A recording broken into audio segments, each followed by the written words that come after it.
बिस्मिल्लाहिर्रहमानिर्रहीम। अस्सलाम वालेकुम। ढेरों दुआओं के साथ और माहनामा अबकरी जून शुमारे के साथ हाज़िर खिदमत है। 6 माह में चेंज कद बढ़ गया बेशुमार का असमुदा अमल। दुनिया में आजकल जहाँ और बहुत से तिब्बी मसाइल जन्म ले रहे हैं, इनमें से एक अहम मसला कद का ना बढ़ना भी है। इसकी मुख्तलिफ वजूहत हो सकती है। इसमें एक बड़ी अहम वजह गले के खदूद का बढ़ जाना है। इसलिए इन खदूद का इलाज किया जाता है। खट्टी, तेज़ मिर्च मसाले और चटपटी तली हुई चीज़ों से इज्तनाब करवाया जाता है। इसके अलावा मुख्तलिफ तिब्बी माहिरीन मुख्तलिफ इलाज तजवीज़ करते हैं। ये एक ऐसा पेचीदा मसला है जिसके सबब बहुत सी लड़कियों और लड़कियों के रिश्ते जल्द नहीं हो पाते और वो बेचारे मुख्तलिफ हीले इख्तियार करते हैं, लेकिन तमाम जतन करने के बावजूद ज़्यादा फ़ायदा नहीं होता। मेरे साथ भी कुछ इस तरह का मसला था। आज से चंद साल कबल मैंने मैट्रिक का इम्तिहान दिया। सब लड़कों का कद मुझसे बड़ा था, मगर मेरा खुद कद 5 फुट से भी छोटा था। स्कूल के लड़के मुझ पर आवाज़ें कसते थे, जिन्हें सुनकर बहुत बुरा लगता था। मैंने कद बढ़ाने के लिए मुख्तलिफ एलोपैथिक और होम्योपैथिक इलाज करवाए, मगर ज़्यादा फाका ना हो सका। मैट्रिक का इम्तिहान देने के बाद रिजल्ट तक काफ़ी फरावर थी। इन दिनों मेरी कोशिश होती कि अपना वक्त फजूल चीज़ों में बर्बाद करने से बेहतर है किसी अखबार या मैगज़ीन का मुतालिया कर लूँ। एक दिन मैं अपनी मैगज़ीन का मुतालिया कर रहा था।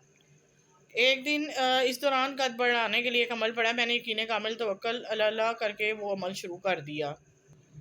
क़ारीन यकीन करें, इस अमल के बदौलत मेरा कद तकरीबन 6 इंच के करीब 6 माह के अंदर अंदर बढ़ गया। फिर मैंने इस अमल को मुस्तकिल अपनी तरतीब में शामिल कर लिया। मेरा कद तकरीबन 5 फुट 6 इंच के करीब पहुंच चुका है। इस अमल की मुद्दत पाबंदी के साथ कुछ माह यकीन कामिल शर्त है। वजीफे की मुकम्मल तासीर पाने के लिए फ़र्ज की अदायगी लाजमी, गुनाहों और झूठ से बचना, सच बोलना शामिल है। ये मेरा मुशाहिदा और तजर्बा है। आप भी ये अमल करें और फ़ायदा पाएँ। तरीका है, आधा गिलास पानी लें, पहले दुरूद इब्राहिमी एक बार पढ़ें, इसके बाद सूरह यूसुफ की पहली आयत कि ये कलमात 3 मरतबा पढ़ें। ये आप स्क्रीन पे देख सकते हैं।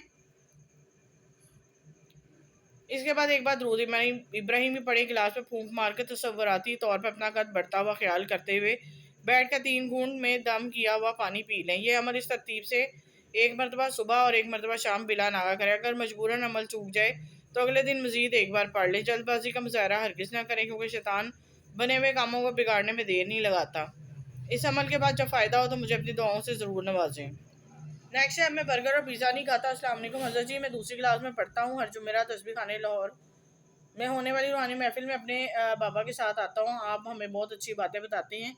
पहले स्कूल में बहुत शरारतें करता था, टीचर का कहना नहीं मानता था। अम्मी जी अगर किसी बात पर डांट देती तो नाराज़ हो जाता था, जिद करता था। अब मैं टीचर के साथ अदब के साथ पेश आता हूँ, अपनी वालदा को भी तंग नहीं करता, बल्कि इनकी हर बात मानने लग गया हूँ। खाना भी वक्त पर खाता हूँ। शाम को इनके पाँव की मालिश करता हूँ, जिससे वो दुआएं देती हैं और बहुत खुश होती हैं। पहले बाबा के मोबाइल पर अपनी गेम्स खेलता रहता था, मगर अब जब से रूहानी महफिल लगाती हैं तो इनके साथ बैठ कर सुनता हूँ। मैं रोज़ाना 11 मरतबा सूरत अलम नशरा पढ़ता हूँ, जिससे सबक जल्दी याद हो जाता है। पहले हर हफ्ते बर्गर या पिज़्ज़ा खाता था, अगर ना मिलता तो खाना नहीं खाता था, जिसकी वजह से पेट फूल गया था, मोशन भी लग जाते थे। अब आप जिस फल के फ़ायदे बताते हैं वो शौक से खाता हूँ, जिससे पेट फूलना ख़राब होना ख़त्म हो गया है। स्कूल में अपने दोस्तों और टीचरों से अच्छी बातें बताता हूँ, जिससे सुनकर वो सब खुश होते हैं। लाहौदी रुमाल ने काले यरकान से छुटकारा दिला दिया। मोहतरम शेख ज़ाहिर साहब, अस्सलाम वालेकुम। अल्लाह ताला और आपको और आपकी नस्लों को बकरी की सारी टीम को सदा खुश रखे। आपके इस कार्य खैर में रुकावट आजमाइश को दूर करें। आज बेशुमार लोग बकरी से तिब्बी और रूहानी बीमारियों में फैस पा रहे हैं, बकरी की दुआएं दे रहे हैं। मैं भी इन खुशनसीब लोगों में जिन्हें बकरी की शफा और राहत नसीब हुई, जिस पर अल्लाह का शुक्रगुजार हूँ। चंद माह पहले मुझे बुखार हुआ, जिसकी वजह से मैं सख्त कमज़ोरी का शिकार हो गया। अद्वियात इस्तेमाल करने के बाद बुखार ठीक हो गया, मगर चंद ही दिनों में दोबारा हो गया। फिर मुझे अस्पताल में दाखिल कराया, जहाँ मालूम हुआ मुझे काला यरकान है। वहाँ मेरा इलाज जारी रहा, अद्वियात भी मुसलसल खाता रहा। तबीयत कुछ बेहतर हुई तो अस्पताल से डिस्चार्ज कर दिया गया। सिर्फ 2-3 दिन मेरी तबीयत कुछ बेहतर रही, मगर फिर दोबारा मेरी हालत ख़राब होना शुरू हो गई।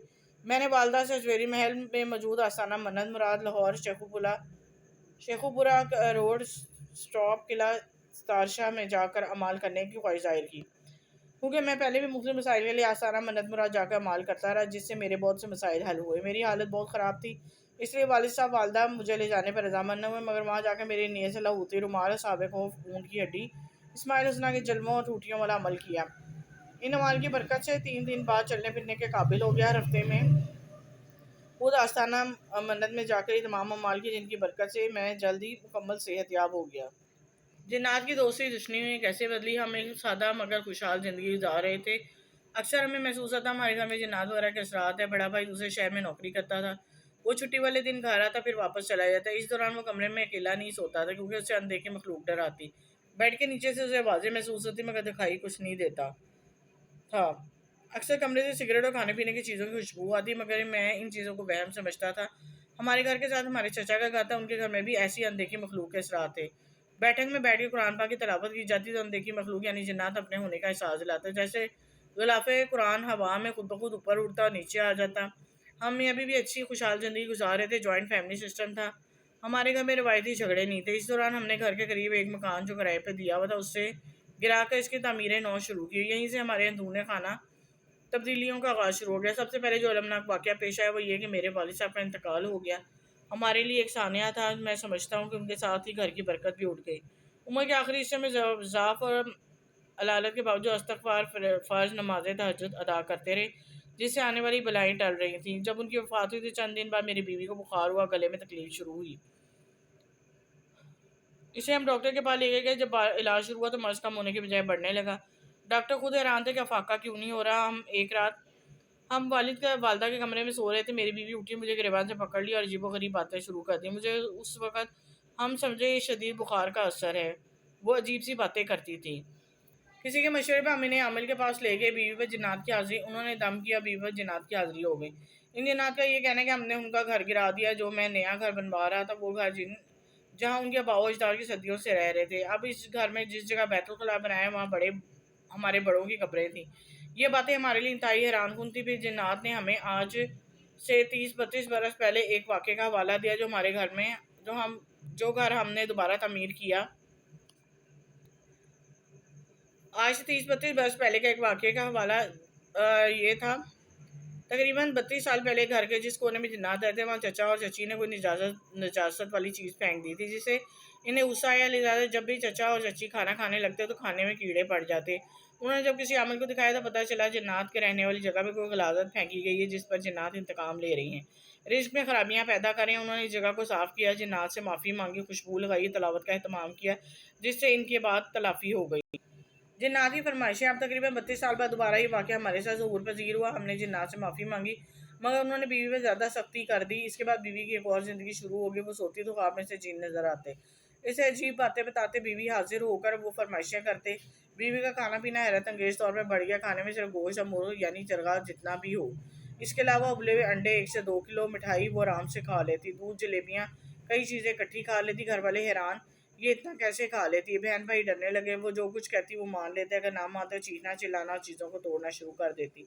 जब हाजिरी होती तो हम जिन्नात से माफ़ी मांगते। आखिरकार एक दिन इन जिन्नात ने कहा हम तंग करना छोड़ देंगे, अगर आपने जिस जगह बैतुल खला बनाया इसे ख़त्म कर दें। हमने फ़ौरन ये शर्त मान ली। आखिर 1.5 साल बाद जिन्नात का गुस्सा ठंडा होना शुरू हो गया। तलावत, ज़िक्र और उनकी जगह पर खुशबू लगाने से वो जिन्नात हमारे दोस्त बन गए। वो बीवी के ज़रिए हमें वज़ाइफ पढ़ने के लिए बताते, जिससे हमें बहुत फ़ायदा होता है। इससे पहले हम अबकरी शेखुल बज़ाइफ मोती मज़ी लामा लाहौती साहब के बारे में बिल्कुल इल्म ना था। इन सब से इन जिन्नात ने हमें रोशना कराया। इन पर अल्लाह ताला इन जिन्नात का जितना शुक्रिया अदा किया जाए कम है।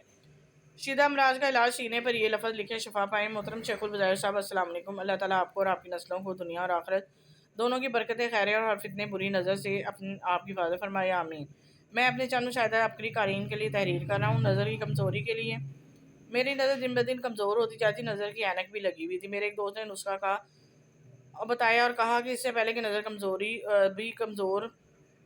इसकी भी नज़र कमज़ोर थी, मगर नुस्खे से इन्हें फ़ायदा हुआ। ये नुस्खा ये था कि हस्बे ज़रूरत सौंठ लें, थोड़ी सी मिकदार मुट्ठी में डालकर दिन से 4 बार खा लें। ये नुस्खा 40 दिन इस्तेमाल करना है। मैंने इस नुस्खे को इस्तेमाल किया तो मेरी नज़र काफ़ी बेहतर हो गई, ऐनक का नंबर भी कम हो गया। पेचीदा बीमारी का इलाज में मुझे महीने में कई बार इस्लाम हो जाता है था, अक्सर हफ्ते में 2-3 बार हुआ था। मैंने रात को सोते हुए सूरत तारीख पारा नंबर 30 में एक मरतबा पढ़कर इसके अलावा अपने सीने पर दिल के मुकाम पर नाम उम्र लिख कर सो जाता। मैंने कुछ अर्सा मुसलसल ये अमल किया, अब भी जारी है। इस अमल की बरकत से अब मेरी पोशीदा बीमारी जड़ से ख़त्म हो गई। अब एक नॉर्मल ज़िंदगी गुजार रहा हूँ। जी, ये थे आज के टॉपिक जो मैंने आपको पढ़ के सुनाए। अच्छे लगे हों तो सदका जारिया के तौर पर शेयर कर दिया करें। हौसला अफजाई के लिए लाइक कर दिया करें। दुआओं में याद रखें। अब तक के लिए इजाज़त दें। अल्लाह हाफ़िज़।